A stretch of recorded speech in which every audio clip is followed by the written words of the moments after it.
السلام علیکم ورحمۃ اللہ وبرکاتہ۔ تمام تعریفیں رب تعالی جل شانہ کے لیے ہیں، جس نے ہمیں پیدا کیا، جو ہماری تمام ضرورتوں کو پورا فرما رہے ہیں۔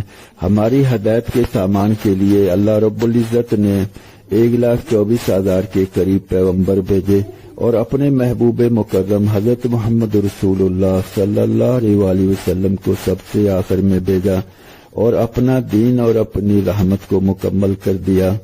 لاکھوں کروڑوں اربوں خربوں درود و سلام علی محمد وعلی آلہ وصحابہ وبارک وسلم۔ آج ہماری گفتگو کا موضوع ہے مہمان نوازی، اور اسی کی ذیل میں مہمان کی ذمہ داری اور میزبان کی ذمہ داری کی بات بھی آئے گی۔ مسند احمد جلد 3 صفحہ 76 پر حضرت ابو سعید رضی اللہ عنہ روایت کرتے ہیں کہ نبی مکرم حضرت محمد رسول اللہ صلی اللہ علیہ وآلہ وسلم نے ارشاد فرمایا، جو اللہ تعالی اور آخرت کے دن پر ایمان رکھتا ہو، اس کو چاہیے کہ اپنے مہمان کا اکرام کرے۔ آپ صلی اللہ علیہ وآلہ وسلم نے یہ بات 3 مرتبہ ارشاد فرمائی۔ ایک شخص نے عرض کیا، یا رسول اللہ صلی اللہ علیہ وآلہ وسلم، مہمان کا اکرام کیا ہے؟ ارشاد فرمایا، مہمان کا اکرام 3 دن ہے۔ 3 دن کے بعد اگر مہمان رہا تو میزبان کا مہمان کو کھلانا اس پر احسان ہے، یعنی 3 دن کے بعد کھانا نہ کھلانا بے مروتی میں داخل نہیں۔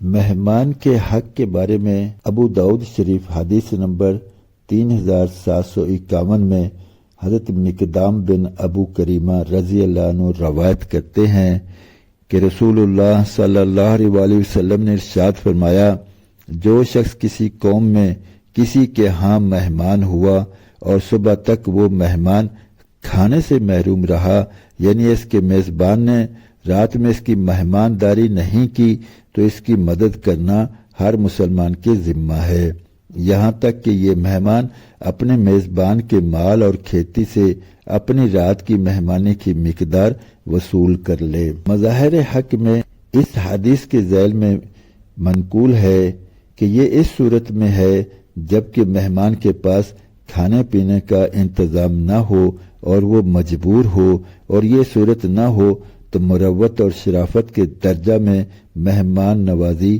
مہمان کا حق ہے۔ سبحان اللہ۔ اسلام نے بھی ہر موضوع کو لیا ہے، مہمان اور میزبان دونوں کی کیا ذمہ داریاں ہیں۔ اس سلسلہ میں مجموع الزوائد جلد 8 صفحہ 328 پر مسند احمد اور طبرانی شریف کے حوالہ سے حضرت عبداللہ بن عبید بن عمیر رحمۃ اللہ علیہ فرماتے ہیں، حضرت جابر رضی اللہ عنہ نبی مکرم صلی اللہ علیہ وآلہ وسلم کے صحابہ کی ایک جماعت کے ساتھ میرے پاس تشریف لائے۔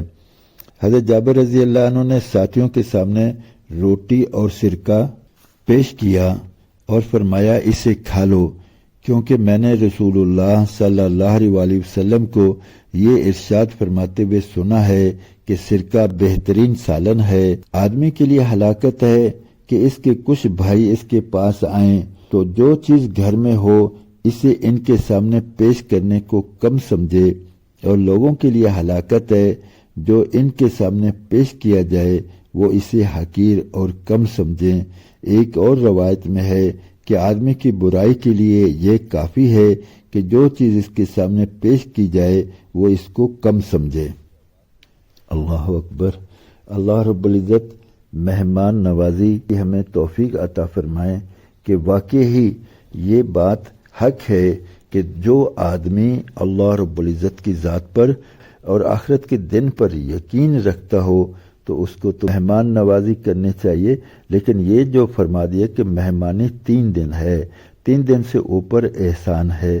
مہمان کی بھی ذمہ داری بتائی کہ جو اس کے سامنے پیش کیا جائے اس کو وہ خوشی خوشی استعمال کرے، اپنے طرف سے یہ کوئی نکتہ نہ لگائے کہ ہم نے تو مہمانی ایسی کی تھی۔ مہمانداری، مہمان نوازی عدلے کا بدلہ نہیں۔ ایک غریب آدمی امیر آدمی کے ہاں مہمان جائے تو امیر آدمی اپنی حیثیت سے اس کے سامنے پیش کرے گا۔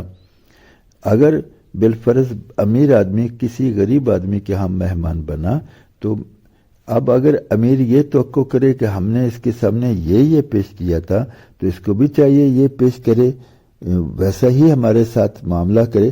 اسلام نے اس کی تعلیمات نہیں دی۔ اب غریب آدمی تو اپنی حیثیت سے اس کے سامنے پیش کرے گا، اس لیے فرمایا کہ جس کے گھر میں جو موجود ہے اس کو مہمان کے سامنے پیش کرنے کو حقیر سمجھنا یہ بہت پکڑ کی بات ہے، تو اس سے بچنا بھی چاہیے۔ تو جو پیش کیا جا رہا ہے اس پر اس کا شکریہ ادا کرنا، اس کو خوشی خوشی کھانا پینا اور اس کو استعمال کرنا، مہمان کو اسے کافی سمجھنا چاہیے۔ تو گزارش ہے کہ اللہ رب العزت کے اور اللہ کے پیارے حبیب محمد کریم صلی اللہ علیہ وآلہ وسلم کی پسندیدہ باتوں کو اور اعمال کو اپنے دوست احباب عزیز و اقارب تک پہنچائیں، انہیں بھی مہمان نوازی اور مہمانداری دونوں کی ذمہ داری ان کے سامنے رکھیں، تاکہ ہمارا معاشرہ ایسا بن جائے جو اللہ رب العزت چاہتے ہیں اور اللہ کے پیارے حبیب محمد کریم رؤوف الرحیم صلی اللہ علیہ وآلہ وسلم چاہتے ہیں۔ اللہ رب العزت مجھے آپ کو عمل کی توفیق عطا فرمائے۔ اب تک کے لیے اتنے ہی، ملتے ہیں انشاءاللہ اگلی ویڈیو میں۔ جزاکم اللہ خیر و احسن الجزا۔ السلام علیکم ورحمۃ اللہ وبرکاتہ۔